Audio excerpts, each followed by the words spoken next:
So I'd probably fall lower on the totem pole. Yep. I don't want to run that risk of like sabotaging the fucking relationships that I built over the last couple of years. That makes sense. You know, or like the money that has just walked to me. Yeah. Really. And So- dude, it does. It keeps you closer to it. Yeah. Also, like when you're actually keeping tabs on something as you're going through a Oh, project and everything. And I really, really do enjoy it too. I mean, I amongst all like the chaos and the bullshit that comes along with it, and some of the days where like I'm just mentally just exhausted. Like it's not out of the ordinary for me to see, you know, sometimes an 8:30, 9:30 bedtime, I'm out. Dude, you that's know? me every night. What are you talking about? But I mean, there's some days where it's like, fuck, like I like to go to the gym after the day, like just kind of like take my brain out of my fucking head and put it in a jar for an hour and not think about anything.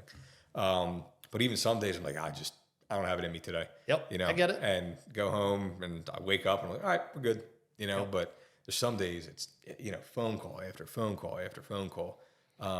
Which again, it's all for good stuff because shit is moving in the direction that it should be moving into.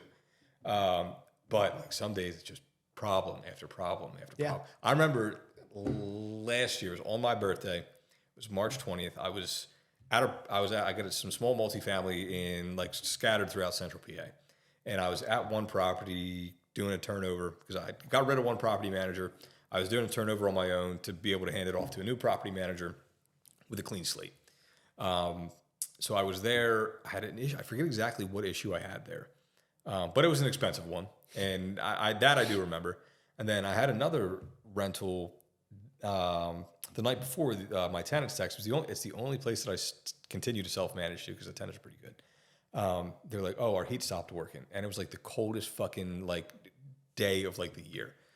So I'm like, "Oh fuck, all right, what do I do here?" I was like, "I never had this happen before." It's like, "All right, listen, I'm gonna get you guys a hotel."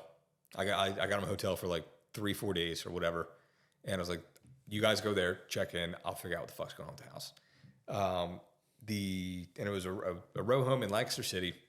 The house next door sold. It was getting rehab. And whatever sort of fucked up work they were doing there made my chimney liner collapse inside the chimney. So I had gas furnace, gas hot water heater.